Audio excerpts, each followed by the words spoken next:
영어학원을 보내도 실력이 늘지 않는 자녀가 고민인 학부모들이 계시는데 영어학원은 어떤 학원이 좋은 학원인지 말씀해 주실 수 있으실까요? 질문이 상당히 포괄적이고 어렵네요. 그렇죠. 좋은 학원의 기준이라 일단 아이가 영어를 좋아할 수 있도록 만들어주는 학원이 좋은 학원 아닐까요? 근데 어떻게 생각하시나요? 가치 기준을 어디에 두느냐에 따라서 대답이 천차만별일 것 같아요. 당장 입시를 앞둔 부모님한테 물어봤다면 그 무엇보다도 성적을 올려줄 수 있느냐가 당연히 최우선이 되어야 할 것이고, 지금 뭐 선생님이 말씀하신 것처럼 우리 아이가 완전히 학습 초보자야, 영어학원이 이제 처음 가, 그러면 사실 그런 어린 친구들한테 뭔가 학습적인 성장을 크게 바라는 부모님들은 많지 않을 거예요. 그죠? 장기적으로 이제 공부를 시작을 할 거니까 우리 아이가 즐겁게 공부를 시작할 수 있는 교육기관인가, 이거를 먼저 보실 것 같아요. 그래서 우리 아이를 잘 분석해서 우리 아이 상황에 맞게, 연령에 맞게 학습 플랜을 짜줄 수 있는 선생님이 있는 학원이 가장 좋은 학원이 아닌가. 선생님 개인적인 능력이 아니라 그런 커리큘럼이. 그러니까 거의 뭐 분기별로 네. 정말 표면적인 상담만 이루어지는 학원이 거의 대부분이거든요. 아니면 심지어 우리 아이를 가르치지 않는데 상담 선생님이 정해져 있는 학원들도 있어요. 우리 아이를 가르치지 않는데 상담을 한다는 것 자체가 사실 이해할 수 없는 제도이긴 하지만 어쨌든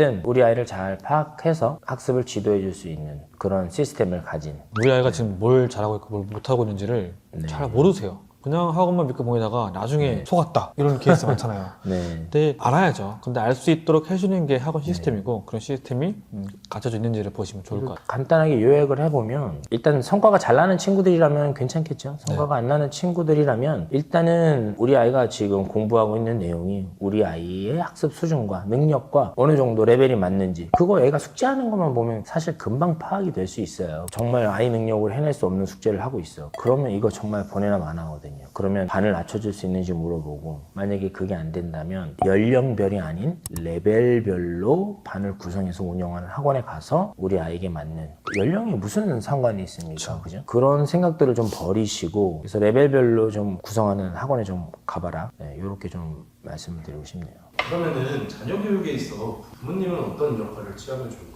이 질문도 대상이 연령이 어느 층이냐에 따라서 답변을 할 수 있는 포인트가 너무 극적이거든요. 근데 저희는 이제 키즈 어학원이니까 초보자를 대상으로 좀 설명을 드릴게요. 아니면 학습 지속 기간이 1년, 2년, 3년이 됐음에도 불구하고 아직 수준이 낮은 공부를 하고 있는 친구들을 대상으로 말을 한다라고 생각을 하시면 이해가 좀 빠르실 것 같고요. 일단 먼저 부모님의 숙제는 딱 이렇게 생각하시면 돼요. 선생님의 숙제를 파악하고 아이가 선생님이 지시한 대로 정확하고 정직한 방법으로 집에서 숙제를 행하고 있는지를 모니터링 하셔서 잘 되면 잘 되는 대로, 못 되면 못 되는 대로 가능한 한 세부적으로 선생님과 소통한다. 이게 사실은 어머님이 하셔야 될 숙제라고 생각을 하시면 돼요. 절대 숙제에 개입을 하시거나 도움을 주시거나, 부분적으로 도움을 주실 수는 있지만 사실 결국은 한계가 있거든요. 네, 부모님이 숙제 때문에 아이랑 엮이면 아이가 어렸을 때는 모르겠지만 점점점 이제 머리가 굵어지고 좀 사춘기에 가까워지는 연령이 되면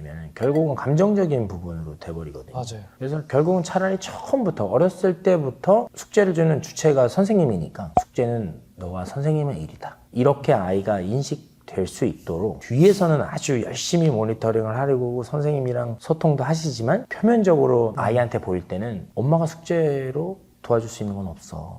엄마 아무것도 몰라. 너가 그렇죠. 많다고 얘기하면 선생님이 엄마한테 부탁해서 숙제를 조금 줄여줄 수는 있지만 그 이상의 것을 엄마한테 요구해서는 안 돼. 이건 너의 일이야. 라고 차라리 이렇게 딱 개념을 심어줄 수 있게끔 행동해 주시는 게 훨씬 더 좋죠. 같은 라인으로 네. 부모님들께서 아이를 숙제를 시키는 거 저는 반대하는 편입니다. 같은 이유로 부모님과 아이는 사랑으로 이어진 관계이기 때문에 결국에는 감정적으로 갈 수밖에 없어요. 어릴 때 다 경험 있을 거예요. 공부하려고 했는데 엄마가 공부해야지 뭐해? 이러면은 갑자기 확 올라오고 막 승질나잖아요. 공부에 대해서는 선생님과 1대1로 얘기할 수 있도록 엄마는 좀 뒤로 물러나시는 게 저는 괜찮은 것 같아요. 대신 뒤에서는 선생님이랑 엄청 소통하셔야 되고요. 그리고 아까 선생님이 얘기하셨던 포인트, 아이가 학원에서 하는 어떤 학습 행동과 집에서 하는 행동은 극적으로 다른 아이들이 있어요. 여기는 공부하는 환경이고 선생님 앞이기 때문에 보통 아이가 가진 학습 체력이 거의 다 발현이 되죠. 그런데 집은 아이들한테 쉬고 노는 공간이다 보니까 완전히 그냥 무너지죠. 그리고 그 아이는 그 집에 가면 가족 구성원으로서의 행동을 보이게 되는 거예요. 애기가 돼버리는 거죠. 애기가 그냥 여기 다 아는 것도 몰라 나 힘들어, 하기 싫어, 그렇게 돼버리니까 그걸 표면적으로 보는 엄마는 아, 우리 아이가 학원에서도 이렇게 하겠구나, 이렇게 완전히 완전히 미스커뮤니케이션이 생겨버리거든요. 예를 들어서 어떤 게 있을까요? 예를 들면 오시은이라는 우리 예전에 너무 오래된 정말 천사 같은 아이였는데 네. 5살짜리인데 정말 차분해요. 이모님이 강림하신 것 같은 5살짜리 아이라고는 도저히 상상할 수 없을 정도로 너무 캄하고, 그리고 습득 속도가 엄청났어요. 그 당시 그때 그 아이의 지능으로는 한 5분 정도면 숙제를 해낼 수 있는 정도의 숙제량이었단 말이죠. 너무너무 쉬운 거였어요. 선생님은 당연히 아이가 어느 정도 해냈기 때문에 그 수준에 맞춰서 당연히 숙제를 줄 거잖아요. 이 세상에 어떤 선생님이 아이가 해내지도 못하는 숙제를 왕창 주겠어요. 그런 선생님이라면 최악의 선생님이겠죠. 네. 그래서 이제 많이 칭찬하고 사랑해주세요, 이러한 기조로 상담을 했는데 어머님 항상 시큰둥한 거예요.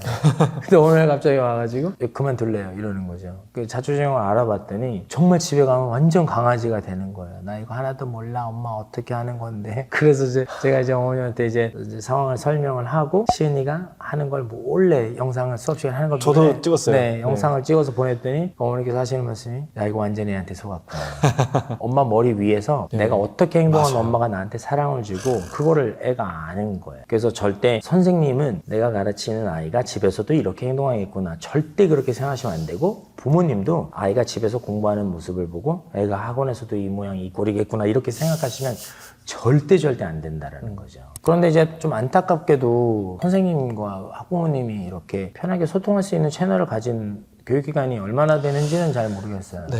저희 플레이징 같은 경우에는 심지어 명절에도 부모님이 이런 전화를 편하게 할 수 있게끔 만들어 놨거든요. 아예 애초에 처음부터 이런 시스템을 사실 다른 교육기관까지 이렇게 이게 맞는 거다 이렇게 얘기하기는 사실상 좀 힘들어서, 그래도 제가 봤을 때 부모님이 선생님 좀 이런 상황에 선생님한테 좀 도움을 부탁드려도 될까 이렇게 하면 제가 봤을 때 그거 노 하실 분은 없을 것 같아요. 진짜 애들 좋아하시는 분이라면. 맞아요. 그래서 부모님이 좀 집에서 해줄 수 있는 부분들은 그런 부분들, 아이 학습 어떤 행동, 태도 이런 것들을 잘 모니터링해서 선생님이랑 소통을 하고 결국은 그 모든 것들을 아이와 공유하는 거. 그러면 교육을 몇 살 때부터 하면 좋을까요? 유튜브 찾아보면요, 영어 교육 언제부터 시작하면 좋냐, 수학 네. 언제부터 시작하면 좋냐, 이거 정말 많은 컨텐츠거든요. 근데 저 그런 질문 되게 부질없는 것 같아요. 거의 두 부류로 나눠요. 한 분들은 아이가 관심을 가지고 원할 때 시작해라, 연령과는 관계없이. 또 한 부류는 말귀를 좀 알아들을 때, 최소한 2학년, 2학기 때나 3학년 정도의 영어를 시작해라. 그렇게 어린 나이에 아이가 학습을 시작을 했을 때 좋은 효과를 보기가 쉽지가 않은 거예요. 만약에 거기서 좋은 사례가 좀 많다면, 얘가 좋아하면 당연히 일찍 시키세요 이런 얘기를 많이 할 텐데, 사실 그런 얘기가 많지 않거든요, 생각보다. 저는 이렇게 답변 드리고 싶어요. 지금 이 영상을 보시는 부모님들이 우리 아이가 일단 먼저